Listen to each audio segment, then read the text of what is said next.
I accept the challenges so that you can feel the exhilaration of victory. Today is 14th of December 2021. Let us have a quick discussion of all these important topics. Rapid जी के yesterday questions के answers हैं। Congress radio 1942 में organise किया था उषा मेहता जी ने। First Englishman to visit Akbar's court थे Mr Ralph Fitch. Amar Simha ने लिखा था Sanskrit dictionary Amar Kosh. The Arctic home of the Vedas, इसके ऑथर हैं Shri Bal Gangadhar Tilak ji. Morning star of India कहा जाता है राजा राम मोहन राय जी को। आज के सवाल हैं, Sitanadi wildlife sanctuary is located in which state? Where in India is the Changla pass located? The Dilwara temple is situated in which state of India? Which word, कौन सा शब्द है, was announced word of the year 2021 by Cambridge dictionary? बड़ा अच्छा word है ये, this word of the year. Exercise equivalent between India and which other country held होती है? आज की वोकेबलरी है टॉर्पिड। टॉर्पिड मतलब वो बड़ा सुस्ती है, लेथार्जिक है, मेंटली और फिजिकली इनएक्टिव। इलेट मतलब उल्लासित, make someone ecstatically happy, thrilled, accelerated, happy. Precarious situation है मतलब अनिश्चित सिचुएशन है, omicron variant, not safe, strong और स्टेडी। वेरी का मतलब होता है सावधान रहना, फीलिंग और showing caution about possible dangers और प्रॉब्लम्स। एक्सपीडाइट करना मतलब शीघ्र करना, मेक हैपन सूनर और to be accomplished more quickly. So ये आज के वोकेबुलरी वर्ड्स हैं। If you come across any other important word, write down that word along with its meaning in the comment section down below. आज के ये दो सवाल हैं और जो नोट्स है, notes PDF I will share by evening. So this is the Hindu December 14th Delhi edition. See first जो एडिटोरियल है, फर्स्ट जो आर्टिकल है वो है heritage and progress now go side by side in India. इसमें कुछ पॉइंटर्स हैं जो ऐसे में काम आ सकती हैं। There are some good lines like heritage भी और प्रोग्रेस भी, जो हमारा कल्चर है, एथोस है, वैल्यूज है, वो भी रहेगा और साथ ही साथ जो मॉडर्न आउटलुक है, दोनों का एक combination is possible side by side in India.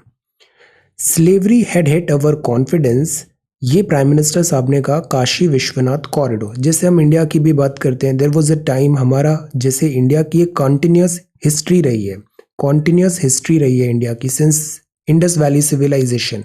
एक टाइम आया जब ये ब्रिटिशर्स ने कोलोनाइज किया इंडिया को, और दादा भाई नारोजी ने भी अपनी किताब में कहा है इससे क्या हुआ, जो वेल्थ है उसका ड्रेन हुआ। तो ये जो दौर है, जो ब्रिटिशर्स का पीरियड रहा, इस टाइम पे एक स्टैग्नेंसी आ गई सोसाइटी में और इसने हमारे कॉन्फिडेंस को भी थोड़ा हिट किया। बट द पॉइंट इज कि India need to realise the rich glory and heritage that we have. So Kashi Vishwanath corridor है, ये कनेक्ट करेगा टेम्पल को to the banks of the river, this Ganga के तट से, terming it as symbol of Sanatan culture of India. So this is the messaging. Full confidence में रहें, innovation करें, this should be the way forward for अस। आज का जो इंडिया है वो विरासत भी है और विकास भी है, मतलब हेरिटेज भी है और प्रोग्रेस भी है। थाउजेंड्स ऑफ किलोमीटर्स की जैसे हम ऑप्टिकल फाइबर लाइन भी बना रहे हैं सी में, so this is progress. Then हमारे जो कल्चर, हेरिटेज, मॉन्यूमेंट्स एंड जो टेम्पल्स हैं उसका भी हम टेक केयर कर रहे हैं। So there is a balance. हम रेनोवेट कर रहे हैं, देन स्पेस की बात कर रहे हैं, then this is medical colleges and all. So the messaging is कि we need to progress, we need to innovate. जो न्यूअर एवेन्यूज हैं वहाँ हमें science and technology, progress, growth, economy, development, इस पे हमें फोकस करना चाहिए। Heritage is important, progress is also very very important. Then यहाँ पर है trending upwards. See after falling for 4 consecutive month, 4 महीने तक दिस कम हुआ इन्फ्लेशन रेट, रिटेल इन्फ्लेशन फिर से बढ़ रहा है सेकेंड स्ट्रेट मंथ इन नवंबर 2021। तो ये नंबर कितना आया 4.91। हमने आरबीआई मॉनेटरी पॉलिसी भी बना लिया, उस पर नोट बना लिया, 4 ± 2% का टारगेट होता है। मॉनेटरी पॉलिसी कमेटी में हमने देखा कि इजी लिक्विडिटी रखें या टाइटन करें liquidity, so that inflation targeting करें। एट द सेम टाइम जो ग्रोथ एंड रिकवरी है वो भी इंश्योर कराना ज़रूरी है, इकोनॉमिक रिवाइवल। सो एक बैलेंस इज रिक्वायर्ड। पर अगर इन्फ्लेशन ऐसे ही बढ़ती रहेगी तो ये डेट्रीमेंटल होता है हमारे लिए। जैसे कि आप देखो, आपका बैंक है, बैंक में आपने कुछ पैसा जमा करा रखा है अपने सेविंग अकाउंट में। सेविंग अकाउंट में आपको इंटरेस्ट कितना मिल रहा होगा? जैसे एसबीआई दे रहा है 3.5%, 3%, कुछ 2.5% भी दे रहे हैं। तो आपका 100 रुपये है वो 1 साल बाद 102 रुपये बनेगा अगर आपने जमा किया। बट इन्फ्लेशन 4.9 है, तो जो आज 100 रुपये में सामान आ रहा था वो कल 105 रुपये में आएगा, तो आपका तो नुकसान हो गया ना। तो इसीलिए इन्फ्लेशन जो होता है वो अच्छा नहीं माना जाता है डिपॉजिट मनी या फिक्स्ड सैलरी इनकम वाले ग्रुप पे। स्पेशली जो एल्डरली हैं, पेंशनर्स हैं, उनके लिए this high inflation is not good. So that is why इसको टारगेटिंग करना ज़रूरी है। इन्फ्लेशन का स्पाइक इतना नवंबर में आया। रीज़न ये है कि वेजिटेबल का प्राइसेस भी जंप हुआ। रिटेल इन्फ्लेशन 4.91 पे आया, लास्ट टाइम 4.48 था अक्टूबर में। तो ये नंबर हैं। और इन्फ्लेशन हाई होने का रीज़न क्या साइट किया था लास्ट मंथ? कि फ्यूल पे बहुत ज़्यादा टैक्स है, पेट्रोल 110 रुपये लीटर है। तो गवर्नमेंट ने टैक्स कट्स भी किया पेट्रोल और डीजल पे, बट डिस्पाइट दैट इन्फ्लेशन का राइज हुआ। सो this is a cause of worry. Fuel duties भी कम किया बट स्टिल इन्फ्लेशन का राइज हुआ है। राइज हुआ है इनपुट कॉस्ट में। अब इन्फ्लेशन भी आपने प्रिपेयर किया, एक होता है कॉस्ट पुश इन्फ्लेशन, दूसरा होता है demand pull inflation. Cost push inflation अभी ज़्यादा नज़र आ रहा है बिकॉज डिमांड तो है नहीं अभी। कॉस्ट पुश क्या है? जैसे लॉजिस्टिक्स की कॉस्ट बढ़ गई, या फिर फ्यूल का ट्रांसपोर्टेशन कॉस्ट बढ़ गया, सेमीकंडक्टर्स की कॉस्ट बढ़ गई, जैसे मारुति और इन ऑटोमोबाइल ने प्राइसेस बढ़ाई। क्यों? क्योंकि कॉस्ट ऑफ मैन्युफैक्चरिंग अप हो गया है।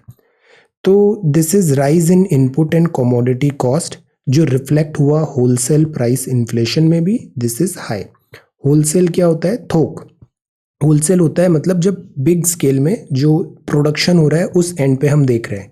रिटेल जो होता है मतलब खुदरा, जो आप शॉप पे जो एंड यूजर जिसको पे कर रहा है। तो होलसेल प्राइस में भी इन्फ्लेशन हुआ है और रिटेल प्राइस इन्फ्लेशन भी हाई हुआ है। देन इनपुट का प्रेशर भी है यहाँ पे। सी, अब बेस इफेक्ट से थोड़ा रिलीफ था, बट अब बेस इफेक्ट का जो बेनिफिट्स हैं वो भी वेनिंग आउट।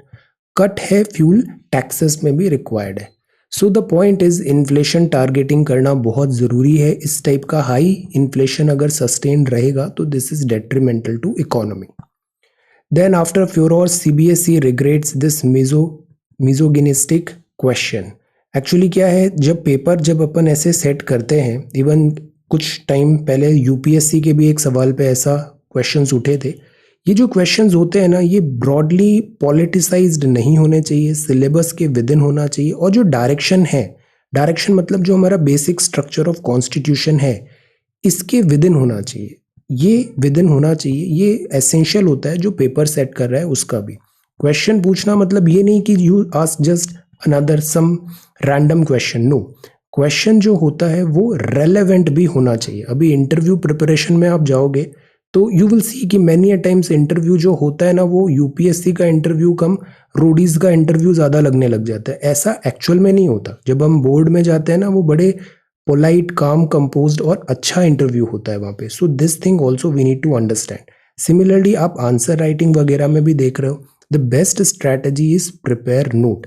ऐसा आंसर लिखें जिससे हमारा वो टॉपिक भी प्रिपेयर हो जाए और उस एक टॉपिक से हम मल्टीपल दूसरे टॉपिक्स भी प्रिपेयर कर पाए। This should be the best approach. ये बेस्ट अप्रोच है जब हम आंसर राइटिंग का प्रैक्टिस करते हैं।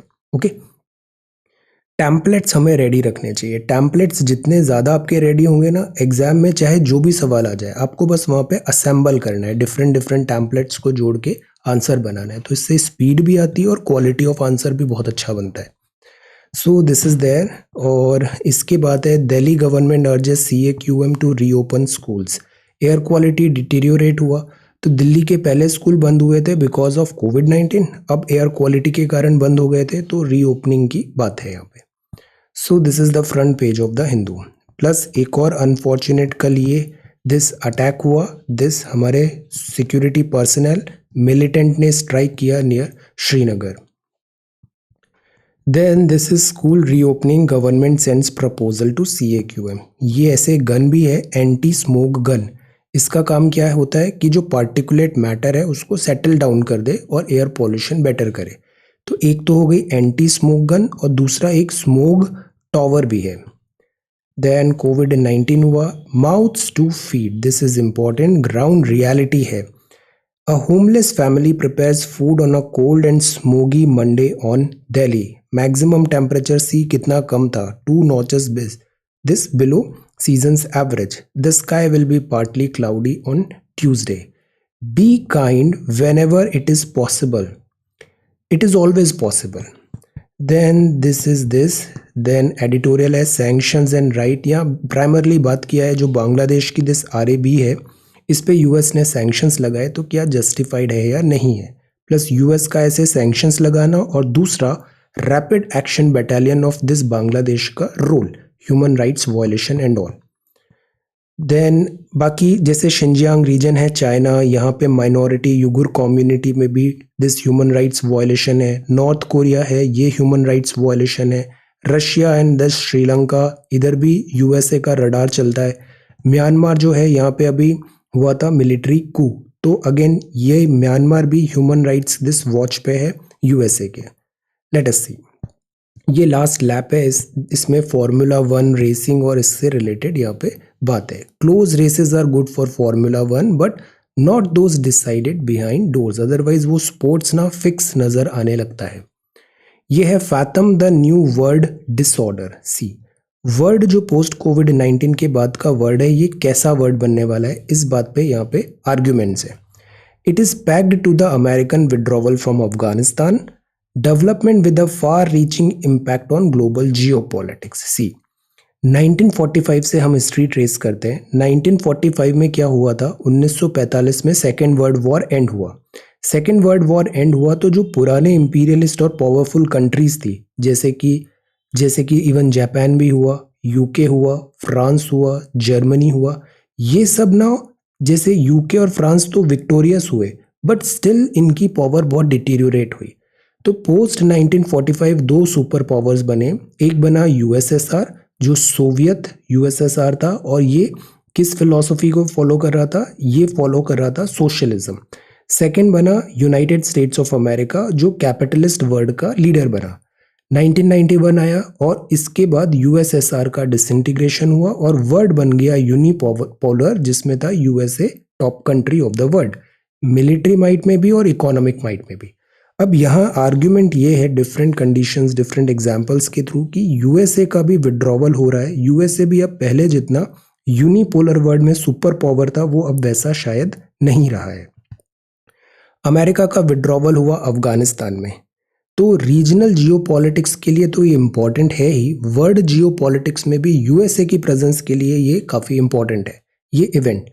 तो इसके दो मायने हैं। पहला मायना तो ये है कि जो विड्रॉवल हुआ ये बड़ा स्ट्रैटेजिक प्लान था यूएसए का, यूएसए का पर्पस सॉल्व हो गया। इकोनॉमिकली यूएसए को बहुत बेनिफिट हुआ है दिस पूरे अफगान एपिसोड से, तो USA is not a loser, USA की जीत हुई है यहाँ पे। इतना पैसा कमाया है यहाँ पे, जितना पैसा पंप हुआ वो भी सारे कॉन्ट्रैक्टर्स को जाता था और वो कॉन्ट्रैक्टर भी यूएसए की कंपनीज ही थी। सो ओवरऑल यूएसए का फाइनेंशियल टर्म पे यहाँ पे बड़ी विक्ट्री हुई है अफगानिस्तान। पावर प्रोजेक्शन के टर्म में देखें तो इसके दो मायने हैं। पहला ये है कि यूएसए ने विड्रॉ इसलिए किया बिकॉज यूएसए अब अपनी जियोपॉलिटिक्स को रीअलाइन करना चाहता है चाइना के कॉन्टेक्स्ट में, बिकॉज चाइना का रैपिड राइज हो रहा है। तो यूएसए अब अपना यहाँ माइंड डाइवर्ट नहीं करना चाहता सेंट्रल एशिया और इधर वेस्ट एशिया में, यूएसए फोकस करना चाहता है चाइना, तो इसलिए यहाँ से विड्रॉवल है। सेकेंड मायना तो ऑब्वियस है कि यूएसए की फोर्सेस यहाँ पे पिट गई because Afghanistan is a graveyard of empire. अब यूएसए का जो एग्जिट हुआ तो ये एक लार्ज रीअलाइनमेंट हो सकता है फॉरेन पॉलिसी में, या फिर जैसे वियतनाम में यूएसए पिटा था उसी टाइप का अफगानिस्तान में भी यहाँ पे डिफीट हुआ है। अमेरिकन फॉरेन पॉलिसी अभी चाइना पे फोकस रहेगी और इसलिए अफगान विड्रॉवल भी नेसेसरी था, अदरवाइज एक अननेसेसरी फ्रंट यहाँ पे ओपन था, तो क्लोजर वाज रिक्वायर्ड। और 20 इयर्स भी हो गए थे, कोई विक्ट्री एज सच नजर आ नहीं रही थी, तो यूएसए का विड्रॉवल तो होना ही था।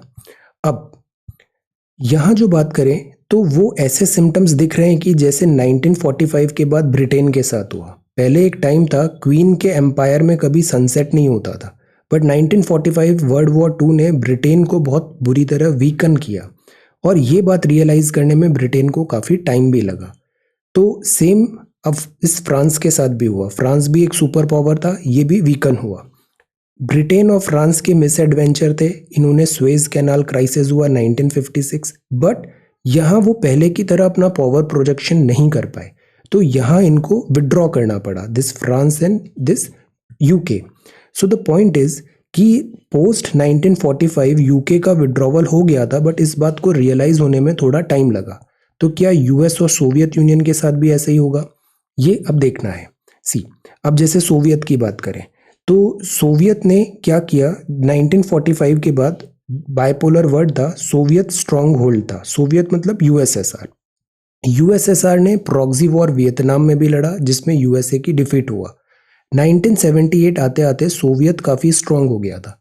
सोवियत के जो कम्युनिस्ट थे उन्होंने काबुल में अपनी पपेट गवर्नमेंट बनाने की कोशिश किया, बट काबुल मतलब अफगानिस्तान, ग्रेवयार्ड ऑफ एम्पायर, तो उससे क्या हुआ 1991 आते आते यूएसएसआर का भी डिसइंटीग्रेशन होगा। ऑल्दो इसमें एक दूसरी थ्योरी ये भी है कि काबुल में, अफगानिस्तान में यूएसएसआर को डिफीट करने के लिए अमेरिका और अरेबिया, पाकिस्तान, सऊदी, इन लोगों ने तैयार किए ये मुजाहिदीन तैयार किए ताकि रशिया को, यूएसएसआर को हराया जा सके। तो ये जो मुजाहिदीन है, इस्लामिस्ट गुरिल्ला, ये बैक्ड हुए बाय दिस। अब प्रॉब्लम क्या हुई कि इन्होंने बनाए ये फ्रैंकेनस्टाइन मॉन्स्टर्स। जब यूएसएसआर का डिफीट हो गया तो ये Frankenstein monster start eating their masters. So अब यूएसए को लगा कि इस मुजाहिदीन एंड ऑल से हमें वॉर लड़ना पड़ेगा, और फिर वो हुआ war on terrorism this twin tower के बाद। अब 20 ईयर्स के बाद अगेन बैक टू जीरो, यहाँ कोई रिजल्ट आए नहीं और यूएसए की पावर भी कम हो गई। तो ये पूरा पावर प्रोजेक्शन यहाँ पर है। अब बात ये आती है कि यूएसए का दिस पीक तो अब रहा नहीं, तो जो फॉल है वो क्विक होगा या it will take some time. UK के केस में तो क्विक दिस फॉल हो गया था, बट यूएसए में it might take some time. और यूएसए इतना स्ट्रॉन्ग, मतलब इतना वीक भी नहीं है। Still USA is a very strong country because USA is a continent. इधर है अटलांटिक ओशन और इधर है दिस पैसिफिक ओशन, तो यूएसए के पास सफिशिएंट रिसोर्सेज है। अभी राइट नाउ इवन चाइना भी ऐसा कोई चैलेंज है नहीं यूएसए के लिए। बट द पॉइंट इज जो डायरेक्शन है वो ये क्लियरली बता रही है कि यूएसए की पावर अब पहले जैसी नहीं रही। अफगान विड्रॉवल हुआ, सिमिलरली मिस एडवेंचर यूएसए ने किया इराक में, लिबिया में, ये भी एक प्रॉब्लम था। रशिया वापस रिसर्जेंस हो रहा है अंडर व्लादिमीर पुतिन। क्रीमिया का एनेक्सेशन किया, यूएसए कुछ नहीं कर पाया। सीरिया में व्लादिमीर पुतिन ने आउट मैनूवर कर दिया दिस यूएसए को, अगेन यूएसए कुछ नहीं कर पाया। अफगानिस्तान में तालिबान ने आउट मैनूवर कर दिया यूएसए को, यूएसए कुछ नहीं कर पाया। सो दिस टेल्स कि यूएसए इज डेफिनेटली, जो इमेज है उसका वर्ल्ड पुलिस का सुपर पावर, उससे तो कम है। अब चैलेंजेस क्या हैं कि अभी नए चैलेंजेस ये हो रहे हैं कि रशिया ने 1,75,000 ट्रूप डिप्लॉय किया यूक्रेन में। वेस्टर्न एयरक्राफ्ट मानता है रशिया यूक्रेन को मतलब नाटो का प्रोजेक्शन हो रहा है ब्लैक सी, मतलब रशियन बैकयार्ड में, तो रशिया इस बात को पसंद नहीं करता है। तो रशिया यूक्रेन को कॉन्टिन्यूसली बफर स्टेट बनाएगा या फिर अपने इन्फ्लुएंस में लेगा, स्पेशली वो नाटो के इसमें जाने नहीं देगा यूक्रेन को, व्लादिमीर पुतिन। सेकेंड जो बात है वो हमने देखा दिस लुकाशेंको, बेलारस के प्रेसिडेंट है अलेक्जेंडर लुकाशेंको। तो कुछ ही दिन पहले हमने देखा था refugee as a weapon use किया गया, बॉर्डर पे बहुत सारे रिफ्यूजीज आ गए और उनको दिस पोलैंड और यहाँ पे इन्फिल्ट्रेट करने का कोशिश किया। तो it is also one significant event in geopolitics. तो this is also there. USA यहाँ पर भी कुछ पावर प्रोजेक्शन नहीं कर पाया। बाल्टिक सी, ब्लैक सी, ये अब बता रहा है कि रशिया यहाँ पे अपनी डोमिनेंस बनाएगा। तो ये एरिया हो गया। सेकंड, वेस्ट एशिया की बात करें तो ईरान कंटिन्यूसली न्यूक्लियर प्रोग्राम को कंटिन्यू रख रहा है। जो न्यूक्लियर डील थी वो कैंसिल हो गई, वापस बाइडेन एडमिनिस्ट्रेशन उसको रिवाइव नहीं कर पा रहा है। अगर ईरान न्यूक्लियर पावर बना तो अगेन यहाँ बहुत बड़ा डिसबैलेंस आने वाला है इस पूरे जोन में। साउथ चाइना सी की बात करें तो चाइना यहाँ पे कंटिन्यूसली ताइवान को धमका रहा है, एयर डिफेंस आइडेंटिफिकेशन जोन को इन्फिल्ट्रेट करता है। बीजिंग की पावर टैक्टिक्स का भी यूएसए के पास ऐसा जवाब नहीं है। तो चाइना के राइज को काउंटर करने के लिए यूएसए ने इसे ऑकस किया। लाइक काउंटर कर रहा है। बट इससे एक प्रॉब्लम ये है कि अगर चाइना को ऐसे बहुत ज़्यादा पुश करेंगे तो रशिया और चाइना की दोस्ती बढ़ती जा रही है, और ये एक अलग एंगल बन सकता है अगर रशिया और चाइना बहुत ज़्यादा क्लोजर टाइज हो गए तो। इकोनॉमिक सैंक्शंस रशिया पे एक हद के बाद इसीलिए करेक्ट नहीं होगी, वरना रशिया कंप्लीट इन्फ्लुएंस में आ जाएगा चाइना के लिए, और फिर ये यूएसए के लिए एक बहुत बड़ा चैलेंज होगा, इवन वर्ल्ड के लिए चैलेंज होगा। ईरान में अगर एनरिचमेंट होगा then it is a challenge.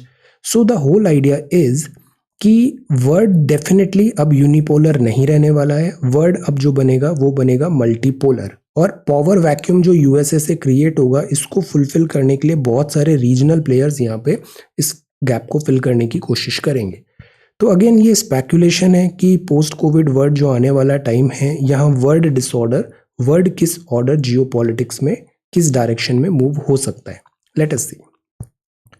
ये जो आर्टिकल है वो लिखा है यूरोपियन यूनियन को हाईलाइट करने के लिए। यूरोपियन यूनियन की दिस हाईलाइट्स यहाँ पे किए जो वो यूरोपियन यूनियन वर्क कर रहा है कि लाइक यूरोपियन यूनियन एक गेटवे है जो डेमोक्रेटिक वैल्यूज़ हैं, लिबरल वैल्यूज़ हैं, वर्ल्ड ऑर्डर है, ग्रोथ है, डेवलपमेंट है, उसको यूरोपियन यूनियन स्पीयरहेड कर रहा है।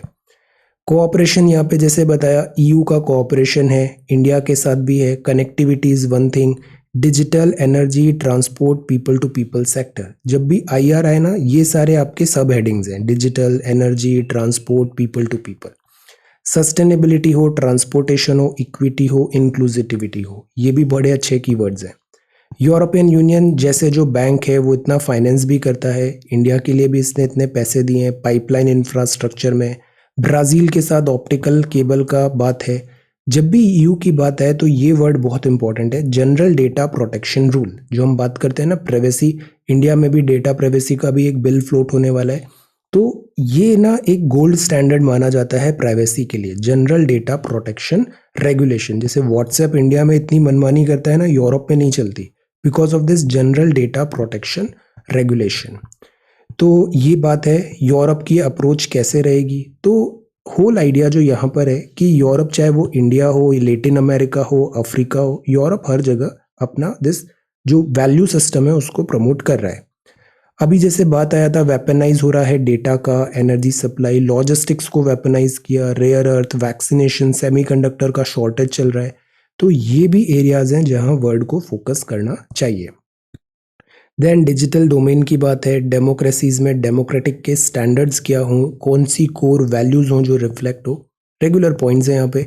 फिर डेट ट्रैप को भी एड्रेस किया, जैसे चाइना क्या करता है, चाइना की पॉलिसी है खूब पैसा देता है, वो पैसा प्रोजेक्ट्स में लगता है, प्रोजेक्ट्स होते हैं फीजिबल नहीं, और जो पैसा डूबता है तो चाइना को टेरिटोरी या फिर दूसरा स्ट्रैटेजिक गेन मिल जाता है कंट्री में, किसी भी कंट्री में, जैसे कि Sri Lanka.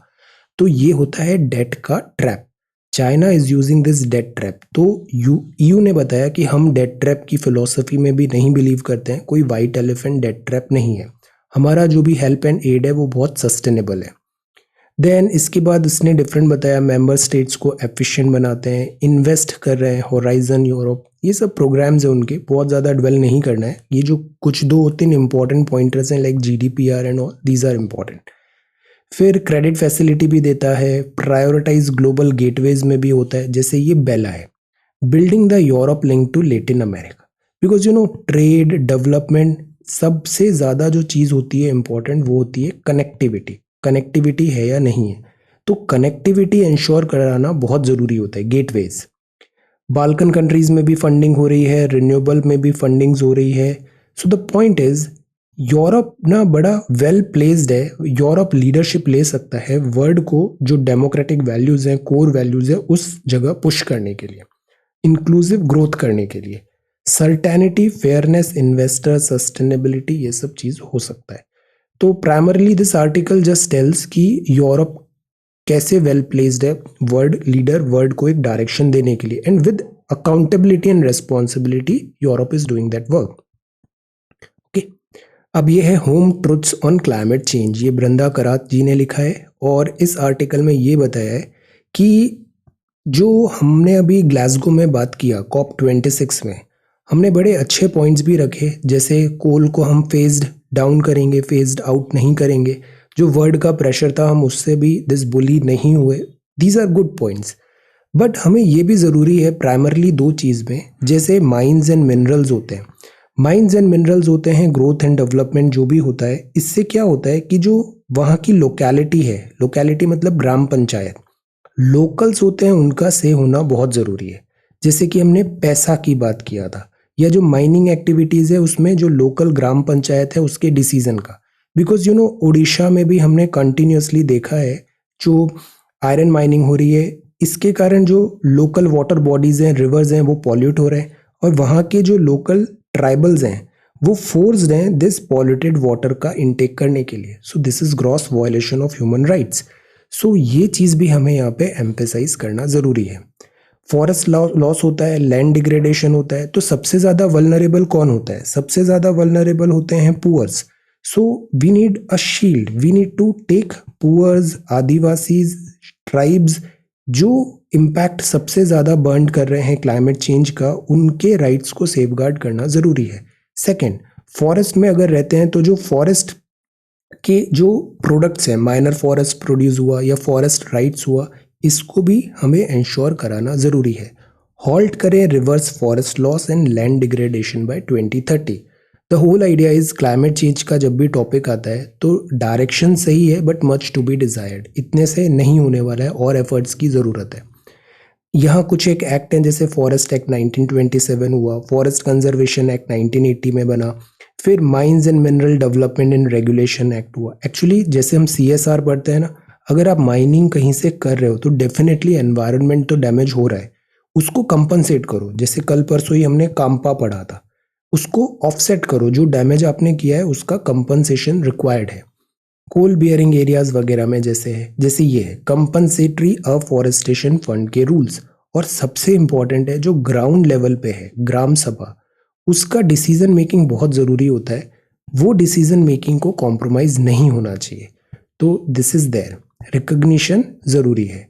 Adivasis, traditional forest dweller community है, तो ये अगर बात बता रहे हैं कि दिस माइनिंग प्रोजेक्ट वगैरह से चैलेंजेस आ रहे हैं तो उनका सुनना ज़रूरी है। फॉरेस्ट राइट्स एक्ट 2006 भी बताया। तो दिस इज़ द इशू कि growth and development is required, climate conservation is also required, और equitable sharing of this profits, equitable sharing rights of this tribals, locals, ये भी ज़रूरी है। जैसे कि ये है प्रिंसिपल्स ओवर प्रॉफिट। सी, अगर कंपनी है तो कंपनी कैपिटलिस्ट वर्ड में वो फॉर प्रॉफिट होती है, there is nothing wrong in that कि कंपनी मुनाफा करने की कोशिश कर रही है, बट मुनाफा करना और मुनाफाखोरी करना दोनों में डिफरेंस होता है। Profit making is one thing, और ये जो वर्क होता है ये भी प्रिंसिपल्स, वैल्यूज और एथिक्स के थ्रू होना जरूरी है। बाय जैसे यहाँ पे बात है स्पेशली वर्ल्ड टेनिस एसोसिएशन का। सी, जैसे टेनिस है, टेनिस का स्पोर्ट्स होता है, ये भी एक मल्टी बिलियन डॉलर इनको रेवेन्यूज, राइट्स वगैरह होते हैं, जैसे ग्रैंड स्लैम्स वगैरह होते हैं, इनको बड़ा प्रॉफिट होता है। बट अब चाइना में क्या हुआ, ह्यूमन राइट्स का वॉयलेशन है। चाइना की एक टेनिस प्लेयर को ऐसे all of a sudden she disappeared from social media, और उन्होंने कुछ चार्जेस भी लगाए थे जो सीनियर लीडर्स हैं चाइनीज कम्युनिस्ट पार्टी के। तो ऐसा सडन डिसअपियरेंस हुआ, तो दिस क्लियरली टेल्स कि यहाँ पर ह्यूमन राइट्स का वॉयलेशन हुआ है। अब इसमें ये बात अच्छी है कि विमेन टेनिस एसोसिएशन ने एक स्टैंड लिया और बॉयकॉट करने को कहा यहाँ पर जो गेम्स होने वाले थे। सो दिस टेल्स गेम्स होते तो प्रॉफिट होता, बट फिर वो प्रॉफिट वैल्यूज और एथिक्स के अगेंस्ट होता। तो values and ethics are also important, principles over profit. Then inoculation rate अभी भी कम है, वैक्सीनेशन क्विकली लगाइए। और ये है central Asian leaders invited for Republic Day parade. अभी 26 जनवरी को रिपब्लिक डे परेड होगी, तो हमने गेस्ट के लिए, चीफ गेस्ट के लिए सेंट्रल एशिया के लीडर्स को इनवाइट किया है। अगर वो एक्सेप्ट करते हैं तो this will be the first time all 5 countries will attend Republic Day parade together. Actually इसका पूरा प्रोटोकॉल एंड प्रोसीजर होता है, ये ऐसे रिपब्लिक डे परेड होती है। विस्टा रिवैम्प भी चल रहा है अभी। तो यहाँ इनविटेशन गया है, इनविटेशन में कजाकिस्तान, किर्गिस्तान, ताजिकिस्तान, तुर्कमेनिस्तान और उज्बेकिस्तान, ये अभी कुछ ही दिनों में इधर कंफर्मेशन आ जाएगा, उसके बाद इसको फाइनलाइज कर दिया जाएगा। तो रिपब्लिक डे परेड में ऐसे हम चीफ गेस्ट बुलाते हैं। जैसे पहले भी हमने रीच किया था, शंघाई कोऑपरेशन के लिए हमने यहाँ पे लीडर्स को इनवाइट किया था। Maritime connectivity, this area is important, central Asia बहुत इंपॉर्टेंट है। प्लस प्राइम मिनिस्टर ने जैसे सार्क और बिम्स्टेक के ग्रुप्स को बुलाया था लीडर को सेरेमनी 2014 और 19 में, एशियान लीडर्स को भी बुलाया था, चीफ गेस्ट थे 2018 में। So this is a standard procedure. Central Asian leaders are important. अब सी सेंट्रल एशियन लीडर्स पे ही हमें ये सवाल तैयार करना है, prepare a note on the geography, economy and political structure of all 5 central Asian countries. This is very important. जैसे ये हमारा कंट्री है इंडिया, इंडिया से हम जैसे अफगानिस्तान और फिर ये 5 कंट्रीज आते हैं, ताजिकिस्तान, किर्गिस्तान, उज्बेकिस्तान, तुर्कमेनिस्तान और ये है कजाकिस्तान। तो ये जो एरिया है ना, ये पूरा सेंट्रल एशियन कंट्रीज है, सेंट्रल एशियन कंट्रीज। इधर चाइना है, इधर कैस्पियन सी है और ऊपर रशिया आ जाता है, फिर इधर अफगानिस्तान है। तो ये जो सेंट्रल एशियन कंट्रीज हैं, यहाँ पे अराल सी है और दिस लेक बलकाश है, ये भी इंपॉर्टेंट है, इस पे सवाल आया था अराल सी पे। तो ये जो सेंट्रल एशियन कंट्रीज है ना, एक तो यहाँ पे रोड कनेक्टिविटी के लिए इंपॉर्टेंट है, दूसरा यहाँ पे रेयर अर्थ मिनरल्स भी हैं, माइंस एंड मिनरल्स की भी स्कोप है। Strategically this is very very important strategically. So therefore India के कॉर्डियल रिलेशंस हैं इन सारी कंट्रीज के साथ, इसको और दिस स्ट्रॉन्ग करने के लिए ऐसा इन्विटेशन भेजा गया, which is a good thing. Central Asian leaders invited for Republic Day parade. See जैसे ये इंडिया है, अब कनेक्टिविटी में हमें अगर ऊपर यूरोप जाना है तो हमारे पास 2 ही रास्ते होते हैं, बिकॉज बीच में ये पाकिस्तान आ जाता है तो हमको डायरेक्ट एक्सेस नहीं मिलता। तो इधर we go via this Iran, तो यहाँ चाबहार पोर्ट आता है, फिर नॉर्थ साउथ दिस कॉरिडोर आता है। और इसीलिए ये जो अगर रशिया जैसे ईरान से रूट आ रहा है, टर्कमेनिस्तान, उज्बेकिस्तान, किर्गिस्तान, कजाकिस्तान, ये एक्सेस मिलते ही ना हम रशिया के साथ एक्सेस कर पाएंगे और प्लस हम इधर यूरोप की तरफ भी बढ़ सकते हैं।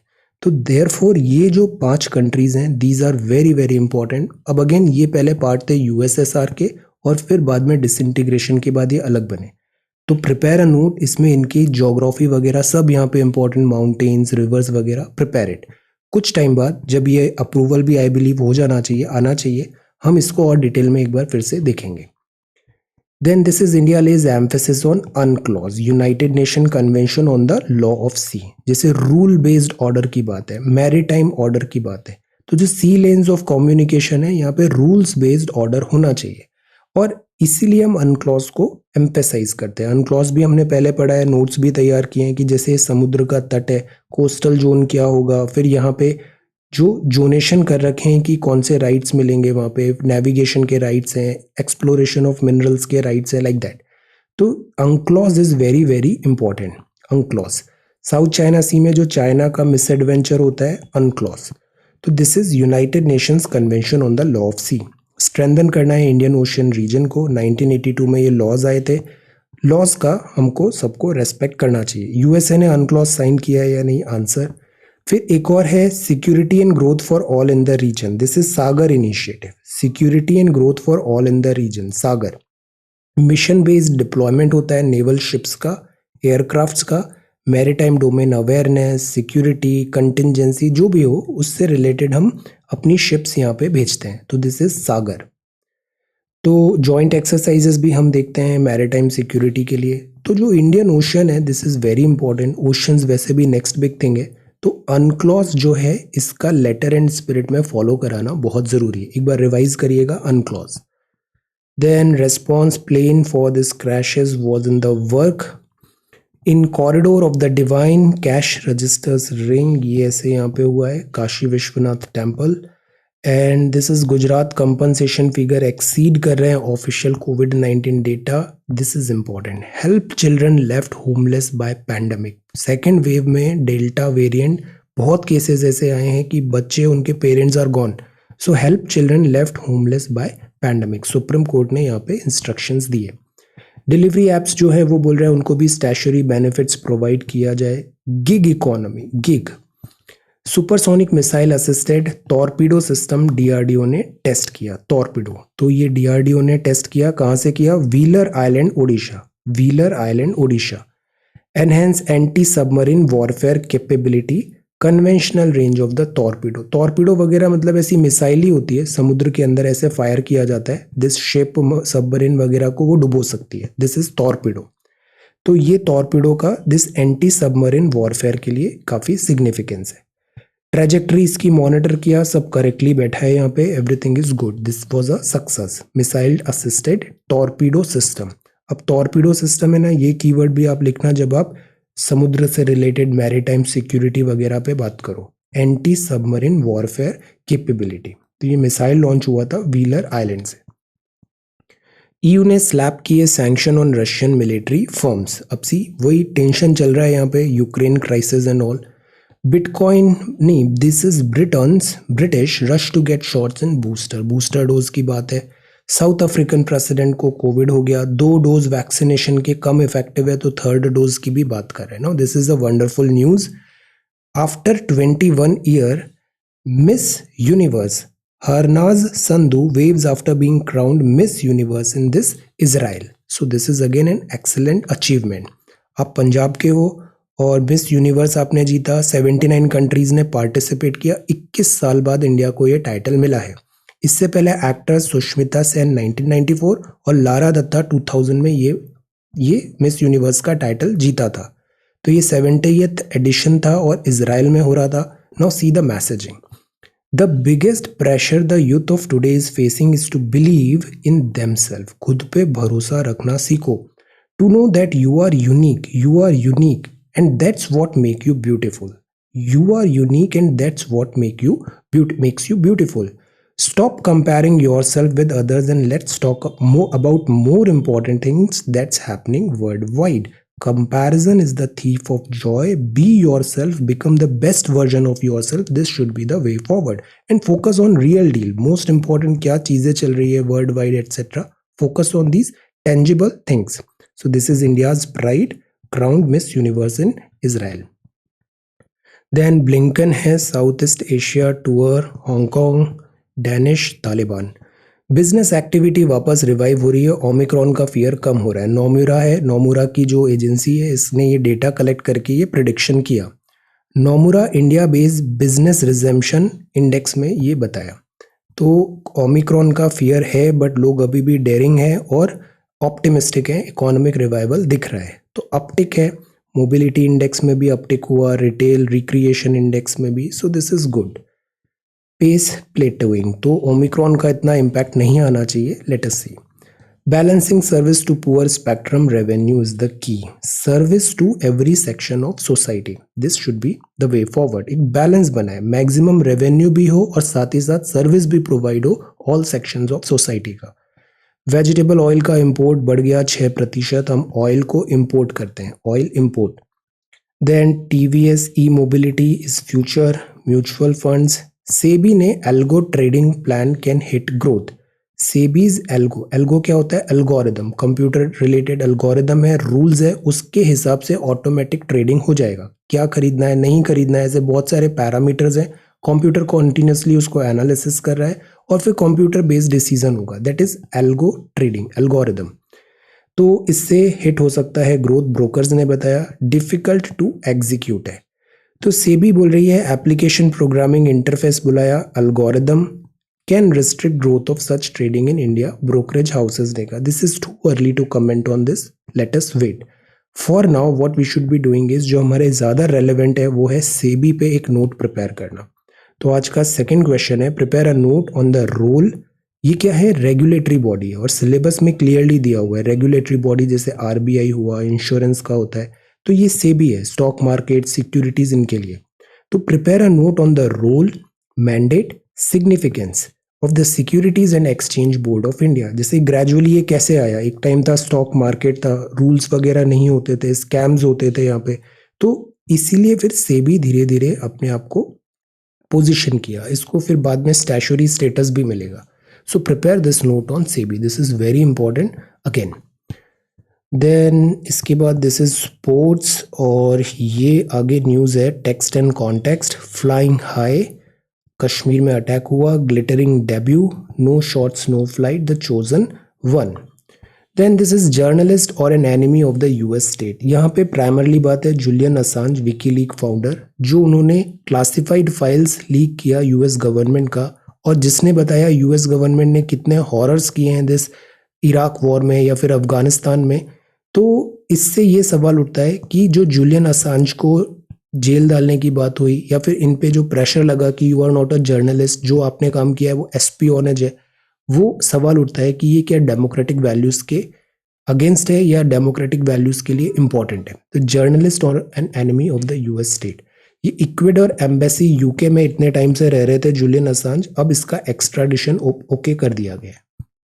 जम्मू एंड कश्मीर में डिलिमिटेशन एक्सरसाइज हो रही है। तो जम्मू एंड कश्मीर में जैसे टोटल 111 सीट थी, 24 थी रिजर्व फॉर पीओके और 87 जो सीट्स थी जिसमें 4 थी लद्दाख। अब जब स्टेट रीऑर्गेनाइजेशन जैसे हुआ, जम्मू एंड कश्मीर से लद्दाख अलग हुआ, for time being Jammu and Kashmir UT भी बना, तो फिर से यहाँ पे डिलिमिटेशन इन सब की बात चल रही है। डिलिमिटेशन क्या होता है कि जैसे ये राज्य है, राज्य में कितनी कॉन्स्टिट्यूएंसीज होगी, कॉन्स्टिट्यूएंसीज का एरिया क्या होगा इलेक्शन कराने के लिए, ये सब एक्सरसाइज होती है डिलिमिटेशन एक्सरसाइज।